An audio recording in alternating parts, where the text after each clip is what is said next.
Salut les filles, on se retrouve donc aujourd'hui pour une vidéo maquillage, routine spéciale anti-boutons, anti-imperfection, tout ça, puisque là franchement ma peau c'est un peu la catastrophe, j'ai des boutons un peu partout.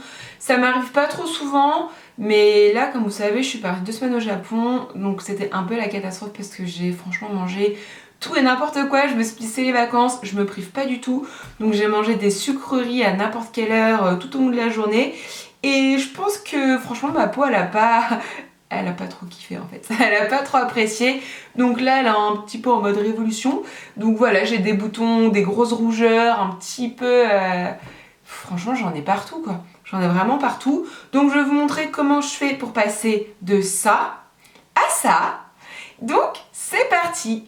Donc déjà pour commencer, ce que je vais surtout pas faire, c'est appliquer une base matifiante, un primer, ce que vous voulez, puisque souvent ce sont des produits qui sont composés en grande partie de silicone. Donc le silicone, quand on a une peau un petit peu acnéique ou une peau un peu capricieuse avec des boutons, c'est franchement pas la meilleure des idées. Donc je passe directement au fond de teint. Donc là j'utilise mon fond de teint Shiseido, donc qui est le fond de teint lissant perfecteur que j'ai en teinte I20. Donc j'en mets bien partout sur mon visage.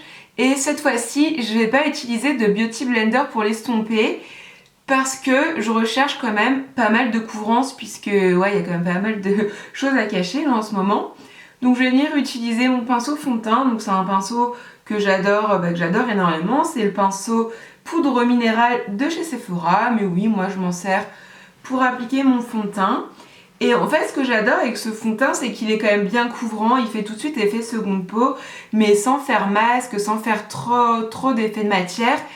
Et j'adore la couleur puisqu'elle est pas mal jaune. Et quand on a des rougeurs, des boutons, des choses vraiment rouges à camoufler, bah les fonds de teint plutôt rosés c'est vraiment à éviter, parce que du rose sur du rouge, bah en fait ça annule pas vraiment la couleur, hein, ça a plutôt tendance à la mettre encore plus en valeur. Donc voilà ce que ça donne une fois que j'ai appliqué mon fond de teint. Maintenant on passe à l'étape d'après, parce que non c'est pas du tout terminé. Je vais venir utiliser un correcteur, donc là celui-ci c'est le Pro Longwear de chez MAC que j'ai en teinte NC20. Donc je viens mettre un peu de produit sur mon doigt, hop, je vais faire comme ça, et là je vais venir en déposer un petit peu partout sur toutes mes imperfections. Donc franchement là en ce moment j'en ai quand même pas mal, et avec ce qui me reste, ben, je vais venir le mettre au niveau de mes cernes. Et cette fois-ci pour estomper, je vais venir prendre ma petite éponge Beauty Blender et tout simplement je viens tapoter le produit là où je l'ai déposé, donc en l'occurrence sur tous mes boutons. Non mais franchement ma peau elle a vraiment jamais été comme ça. Enfin, en plus là j'ai l'impression qu'à la caméra ça se voit moins qu'en vrai. Là vous allez vous dire ouais je chipote un peu, elle a pas grand chose, mais en vrai ils ressortent bien rouges, ils sont plutôt balèzes quoi.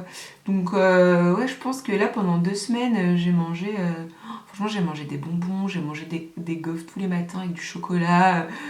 Ouais, j'ai un peu abusé. Mais bon, je me suis dit, c'est les vacances, c'est 2 semaines dans l'année. Bon, je vais pas me priver. Hein.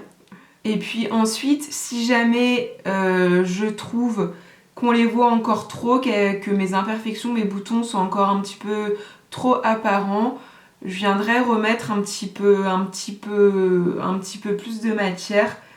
Après, je tiens à préciser que, enfin là, avec les imperfections que j'ai, franchement, j'aurai jamais un teint parfait, un teint de rêve quoi.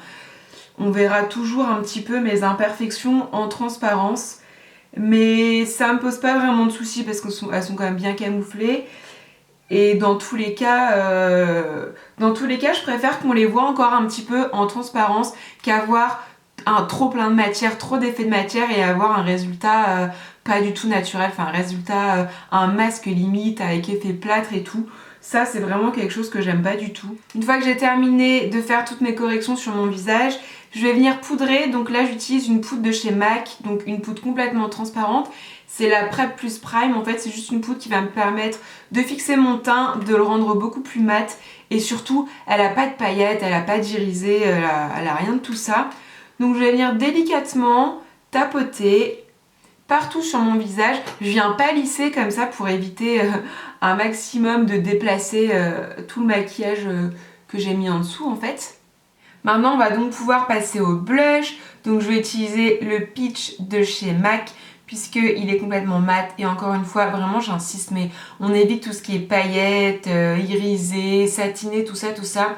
Et surtout quand on a des rougeurs et des imperfections, dès qu'on a du rouge en fait, on met pas de blush rose. Parce que on vient de passer un quart d'heure à vouloir camoufler tout ça. Si on ajoute du rose, bah ça va un petit peu annuler ce qu'on a fait juste avant. Ça va se voir encore plus. Donc dans ce cas-là, on opte plutôt pour soit un orangé ou un petit peu corail, pêche, mais pas de rose et surtout pas de paillettes quoi. Donc voilà, ma routine teint du moment est maintenant terminée. Donc c'est vrai que quand on regarde le tout début de la vidéo et qu'on regarde maintenant, qu'on fait le avant-après, j'ai envie de dire qu'il n'y a pas photo. Là, je me sens beaucoup mieux, j'ai limite l'impression que ma peau est parfaite entre guillemets.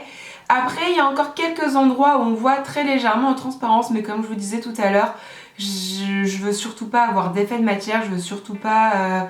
Bon, là on voit que je suis maquillée, on sait que je suis maquillée, mais je veux pas avoir vraiment d'effet de matière, d'avoir un masque ou quoi que ce soit. N'hésitez pas vous à me dire ce que vous utilisez comme produit quand vous avez des imperfections.